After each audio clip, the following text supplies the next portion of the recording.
What's up, everybody, to a brand new episode of Over the Top Talk. I'm your host, Owen, and today I'm sitting down with professional fighter Jayden Eynaud. How we doing today? Hey, brother, I'm good. How's it going on? Perfect, myself. Um, do you want to start this off by telling me and the people a little bit about yourself? So my name's Jayden. I am from the Gold Coast in Australia. I'm 28 years old and I'm a three-time unified Muay Thai kickboxing world champion currently. Perfect, man. How did you kind of get into fighting?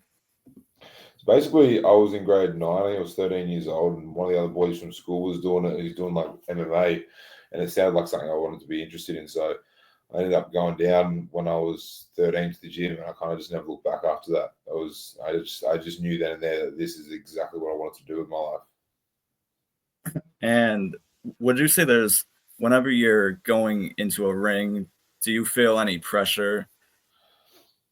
Look, there's always going to be pressure there. There's always going to be nerves. But it's about doing the right things to make sure that you can minimize those. If you're training hard and you've left no stone unturned, if you've done your strength and conditioning, you've done your cardio, you've done your technique, you've done defense, you worked on the game plan, and you've kind of done everything in your ability as best as you can, then it's going to eliminate a lot of the nerves and kind of a lot of I guess, the fear going in. And would you say leading up to opponents, do your training camps kind of change based on who the opponent is?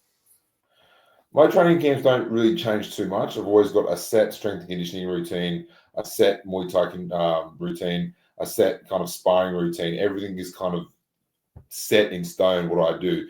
The only things, same with my diet's really set most fight camps because I was fighting the same weight. What does change is kind of just the specifics in camp. So the game plan that we're working on, the tactics that we're working on, what we're going to do, what he's good at, what I'm good at, what I need to do to, negate what he's trying to do, things like that. But the core training is all pretty much the same from fight to fight.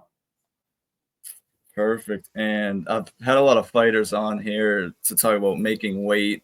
Some people like it, some people don't. What's your thoughts on making weight? Honestly, I think you just need to do what works for you. Some people are going to feel good when they cut a lot of weight. They're going to feel comfortable being slightly bigger than their opponent, going down in weight. Some people are going to feel better, not really cutting much weight and staying a bit heavier, being a bit smaller but feeling better. For me personally, I don't really cut much weight anymore at all, maybe 1 to 2 kilos max. I used to cut a lot of weight when I was young, when I was 15, 16, because I was fighting grown men. I was fighting adults and they had the strength advantage, they had the size advantage, the experience advantage, everything. They had the advantage on every, asset on me. So I thought, well, if I cut lots of weight, go down a few weight divisions, then at least I'll have the size advantage. And then after a while, went through my career and I just got so sick of cutting weight. And I was basically training to make weight and I wasn't really thinking much about the fight. And it sort of took my passion a bit from the sport. And I got a little bit sick of it. So I put it back and I was like, right, I'm not going to cut any weight anymore. And I just, I did a lot of strength conditioning so I could, stay up, hold myself with the big boys and their power. And it kind of just worked out. And now I don't really have to cut a lot of weight. Perfect. What would you say your favorite thing about fighting is? Winning. My favorite thing is obviously winning, but it's what I love about martial arts in a whole is that there are no rules. Obviously, there's a rule set to some degree, but you can go in and you can do whatever you want. You can punch, you can kick, you can work on the back foot, you can work on the front foot, you can attack, you can defend, you can hold your hands down, you can do jumping, spinning, flipping, flying stuff. There are no rules. You can do whatever you want within this specified rule set, and that's what I love about it. You can just basically do whatever you want. There's no right or wrong. So if you have a regular job, maybe you're a lawyer or a doctor or an engineer or something like that, there are specific rules and guidelines and laws that you must follow when it comes to fighting. There aren't really any rules. You just go in there and fight the way you want to fight.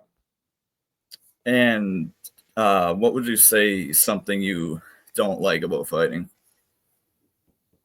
Yeah, that's a hard one. There's nothing really too much. Maybe I'm sure there would be things I don't like about fighting, but I try not to, think about it or concentrate on that stuff too much. I guess if there was one thing, yeah, I don't know. It's hard to say. Obviously, when you are cutting weight, the weight cuts suck. The injuries suck. But in fight camp, it's, time away from friends, time away from family, strict diet, hard training, early mornings, late nights, lack of sleep. You're missing out on a lot of, events and social gatherings and time, all that kind of stuff. So you miss out on a lot and it affects your whole life. So I'd say probably the thing I hate most about fighting, which I love also, is just the aspect of missing out on so much, and it kind of consumes your whole life. And you've obviously had a lot of fights. What would you say is your favorite fight out of all of them? They're all my favorite in, I guess, their own way, but I'd probably have to say my WBC world title, which is in July of last year, 2024. It was, the big world title against a really highly regarded opponent who only had one loss. It was the biggest world title there is. It was built up a lot. It was in my hometown, and I won by first round knockout. It was a big win right in front of all my friends, all my family, all my supporters and sponsors, and it was just unreal. The crowd was epic, and being able to win from my hometown, from all my friends and family, was just like nothing on like nothing else. It was really surreal. And kind of talking about fans, how do you handle like the negativity that comes from some of these fans? I don't know. Like, I'm only just starting to get a little bit of negativity now when we put up the big posts of things like, when I came off the reality TV show, and now that there's been a big fight with the RR Hall, there's a lot of, love. There's also a lot of hate.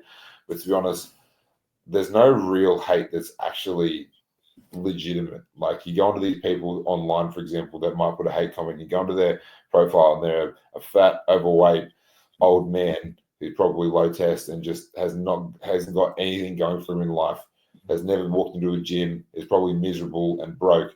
And it's like, well, you're putting a hate comment on me, an extremely successful athlete and person. Why on earth would I give a fuck what these people think? So with the hate, it might be some old lady, or some young, skinny, malnourished kid who looks like, again, he's never been in the gym before, unsuccessful, broke.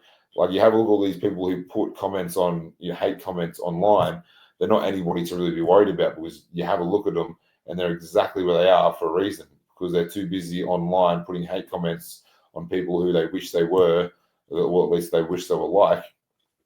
And, they should be putting that time into actually progressing their life. So for me, dealing with the hate, it's pretty easy. It's just in one ear out the other, because all these people, you have a look at them, the people who are hating are always the ones that have gone nowhere with their life and are miserable and are just doing it out of jealousy and spite, and they want to be exactly where you are. They're just hating because they can't. So that's how I deal with the hatred. I don't know, kind of like, I love it, I guess, when I get it. You never get hate from anyone who is anyone special. You don't get anyone who's actually in good shape, or actually successful, or actually doing something with their life and has accomplishments. Those successful people aren't ever the ones who are putting the hate comments. It's always the nobodies who have got nothing going for them. Of course. Is there any fighters that you would say you've looked up to? I don't really look up to a whole heap of fighters, but if there was one person that I look up to, it would be Nathan Corbett, the Carnage. He's also from the Gold Coast. He's also a cruiserweight before he moved to heavyweight. He's also tall, big, jacked, strong, muscular, devastating knockouts. And that was the one person I kind of looked up towards. And he won the WBC world title, and now he won the WBMC world title. Now I've got all the belts that he had, and he's from the Gold Coast. And I used to go down to, go down to the local cafe on the beach, and he'd be there, and everyone would just be all over him, taking photos, getting autographs. And, he was just this big, strong, scary dude who was knocking people out everywhere, and everyone would go and watch him fight, and everyone would love to watch him. And that was always the one person I looked up to is Nathan Corbett, just because the way he fought, the way he handled himself outside the ring, and just was an absolute specimen when it came to fighting. And how would you say you have like mentally prepared yourself to get into a fight? It's going to be different for everyone when you mentally prepare yourself. First of all, as I mentioned at the start of the podcast, doing the work. The more work you put in, the more prepared you are, if you know that you've done the work, then mentally, it's going to translate to you mentally. You're going to be more confident. You're going to get less pressure. You're going to be less, nerves as it's coming into fight night, because you're going to believe in your training and your trainers and your ability.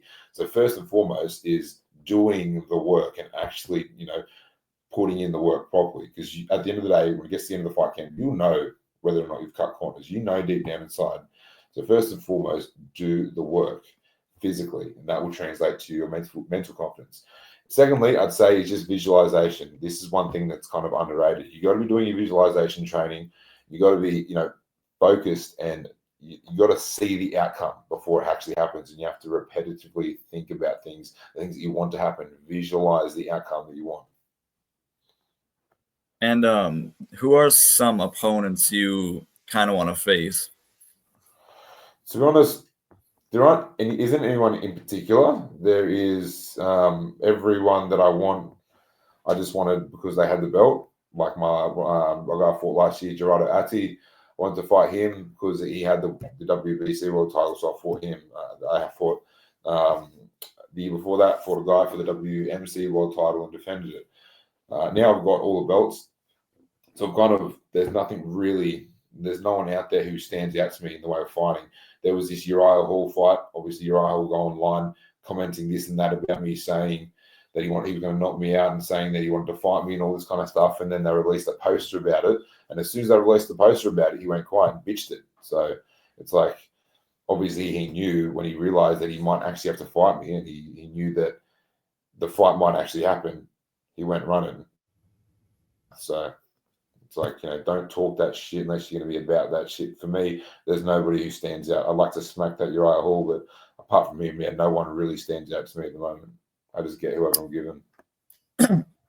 Yeah, I was just about to ask that. When you're a champ, do you kind of just sit there and wait for like the call of who you're gonna face?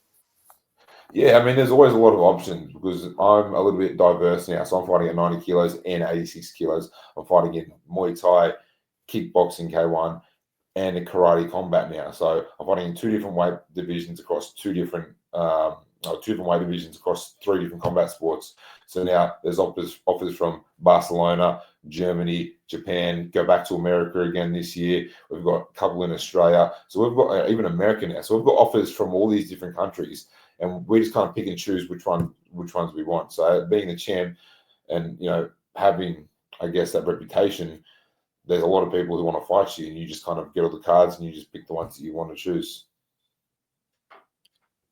Kind of the last thing I got for you. What advice would you give to someone that wants to get into fighting? Well, the advice that I would give to them would depend on what their goals are. If they just want to get fit and have fun, if they want to be an amateur fighter, if they want to be a world champion, it would just depend on who they are as a person, I guess, and what their goals would be in the sport.